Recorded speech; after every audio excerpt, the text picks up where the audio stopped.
Hai, Assalamualaikum. Bertemu lagi kita dalam Baik Camp Studio, informasi bola sepak terbaik untuk anda. Jadi untuk video kali ni aku nak buat preview semifinal Piala AFF yang bakal menyaksikan pertemuan antara Indonesia bertemu Vietnam dan juga Malaysia bertemu Thailand. Jadi ada satu fun fact aku nak bagi tahu korang, daripada 4 pasukan ni, 3 pasukan ni semuanya jurulatih daripada Korea Selatan. Nampaknya DNA Korea Selatan ni betul-betul menjadilah ke Asia ni. Jadi untuk pengetahuan korang, ini merupakan kali pertama sejak 2002 4 negara Asia Tenggara ni layak secara bersama-sama. Sebelum ni ada saja pasukan, salah satu pasukan yang tersangkut di peringkat kumpulan.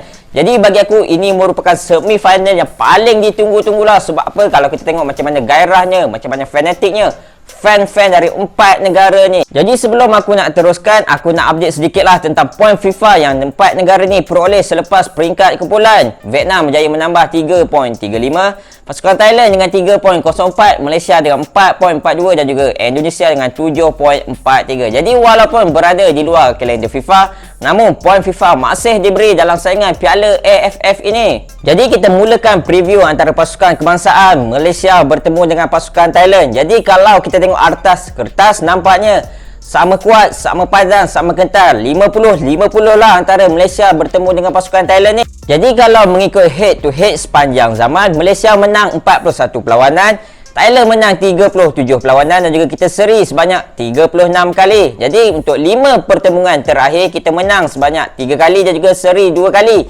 Kali terakhir kita kalah dengan pasukan Thailand adalah pada 2014. Nampaknya Thailand ni sedikit badilah apabila bertemu dengan pasukan Harimau Malaya ni. Jadi kalau kita tengok situasi pasukan Thailand ni sama je dengan pasukan kebangsaan apabila mereka juga banyak kehilangan key player pada edisi kali ni seperti Chanatip, Supachok, Supachai dan juga Supanat dan juga lain-lain lagi. Namun mereka tetap menampilkan aksi yang cukup berbahaya, cukup mengasyikkan, sama je dengan pasukan kebangsaan. Walaupun kita kehilangan banyak key player, namun permainan kita masih mantap di bawah kepimpinan Kim Panggon. Jadi mari kita lihat sedikit perbezaan statistik untuk kedua-dua pasukan ni dalam peringkat kumpulan. Untuk position ball, untuk pasukan Thailand mereka memegang hampir average 65% dalam 4 perlawanan, manakala Malaysia hanya 52%. Dan juga daripada segi total passing, Thailand memegang hampir 2418, manakala Malaysia hanya 1327 total passing. Nampaknya ini menunjukkan pasukan Thailand lebih dominan untuk penguasaan bola dan juga total passing. Jadi ini harus dipikirkan oleh Kim Panggon macam mana ingin kita patahkan bahagian tengah pasukan Thailand ini. Jadi daripada total shot pula, Thailand melakukan hampir 89 dan juga 34 on target, manakala Malaysia hanya 71 dan juga 23 on target. Daripada segi crossing pula, Malaysia lebih berbahayalah daripada pasukan Thailand apabila kita menyempurnakan hampir 28%. Ini dapat kita saksikan bagaimana Malaysia banyak gol-gol daripada crossing. Dan sebagai contoh yang terbaru ni, macam mana Pawi crossing kepada Darren Lock dan Darren Lock score dengan kepala beliau. Dan Thailand hanya 26% daripada segi crossing. Jadi untuk 3 pemain tumpuan pasukan Thailand, yang pertama siapa lagi kalau bukan Terasenanda yang telah skor 5 gol dan juga beliau merupakan pemain yang paling banyak melakukan shot dengan 20 shot. Yang kedua adalah Teraton Ban Medan yang mana beliau telah melakukan 3 assist dan juga beliau merupakan pemain yang paling banyak create chance dengan 19. Dan yang ketiga adalah Sarah Johan. Walaupun beliau telah berusia 30 tahun, namun beliau berjaya mengawal bahagian Thailand dengan cukup baik, cukup efektif sehingga beliau berjaya skor 1 gol ketika bertemu dengan Indonesia baru-baru ini. Jadi untuk 3 pemain tumpuan skuad Harimau Malaya, yang pertama adalah Safawi Rashid. Nampaknya sekarang beliau bukanlah mesin gol, namun sekarang beliau merupakan mesin assist, yang mana sehingga sekarang beliau merupakan pemain yang paling banyak melakukan assist dengan 4 assist. Yang kedua adalah Stuart Wilkin. Percaya tak percaya, sehingga sekarang beliau telah skor 3 gol dalam edisi kali ini. Ini kita dah jumpa general tengah Malaysia yang baru, mempunyai kelebihan shooting dari luar kotak penalti yang cukup kencang. Dan yang ketiga adalah Hakimi Azim, pemain yang masih muda, mempunyai fizikal yang mantap dan juga beliau ni cukup rajinlah melakukan pressing. Nampaknya hari demi hari permainan beliau semakin mantap. Apa yang aku harapkan Kim Panggon ni berani untuk turunkan beliau bertemu Thailand nanti. Jadi seterusnya kita pergi ke aksi pertemuan antara Indonesia dan juga Vietnam. Bagi aku ini merupakan aksi yang panas lah antara kedua-dua pasukan. Sebelum ni kalau kita tengok banyak aksi-aksi WWE antara kedua-dua pasukan ni.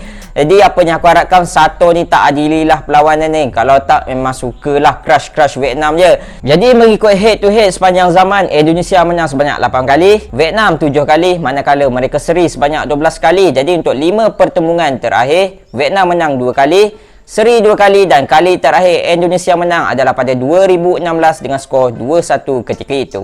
Jadi mari kita lihat statistik perbezaan antara kedua-dua pasukan ni. Untuk pasukan Vietnam, mereka memegang average position ball dengan 64%, manakala Indonesia dengan 56%. Jadi untuk total passing pula, Vietnam memperoleh 2,292, manakala Indonesia dengan 1,640 total passing saja.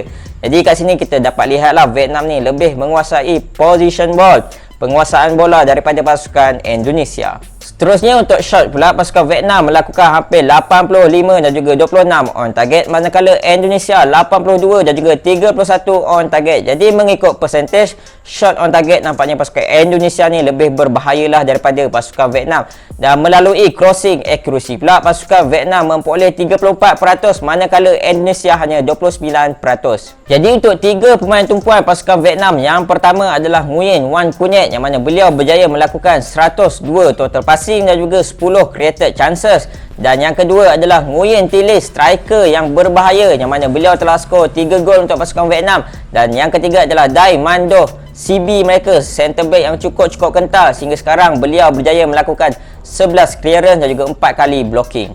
Dan untuk 3 pemain tumpuan pasukan Indonesia, yang pertama adalah Marcelino Ferdinand, pemain yang baru berusia 18 tahun, mengawal bahagian tengah Indonesia dengan cukup baik, mempunyai 73.6% passing accuracy dan juga 80 tackle success rate. Yang kedua adalah Dandy Suliastawan, sehingga sekarang beliau telah skor 2 gol. Dengan kurangnya menjadi spasor, nampaknya Dandy merupakan watak utama untuk menggempur gol di pihak Vietnam. Dan yang ketiga adalah Jordi Amat. Kalau kita tengok statistik beliau, memang cukup mengejutkanlah apabila mempunyai 100% passing accuracy dan juga 100% tackle success rate. Jadi korang rasa pasukan mana yang bakal layak ke final? Korang boleh komen kat bawah ni, alright? Jadi bagi pandangan aku nak Malaysia bertemu Indonesia lah. Sebab apa? Kalau kita tahu derby Nusantara ni, confirm perlawanan tersebut bakal menjadi panas, menjadi hangat. Tapi aku nak juga Malaysia bertemu Vietnam. Sebab apa? Aku nak balas dendam lah. Kekalahan kita 3-0 yang baru-baru ni memang sakit hati sampai sekarang lah. Sebab apa? Si Sato tu buat hal. Jadi untuk Malaysia bertemu dengan pasukan Thailand, all the best, good luck. Kita tunjukkan yang kita mampu layak ke final Piala AFF pada edisi kali ini. Jadi itu sajalah video aku untuk kali ini. Aku Lana. Assalamualaikum.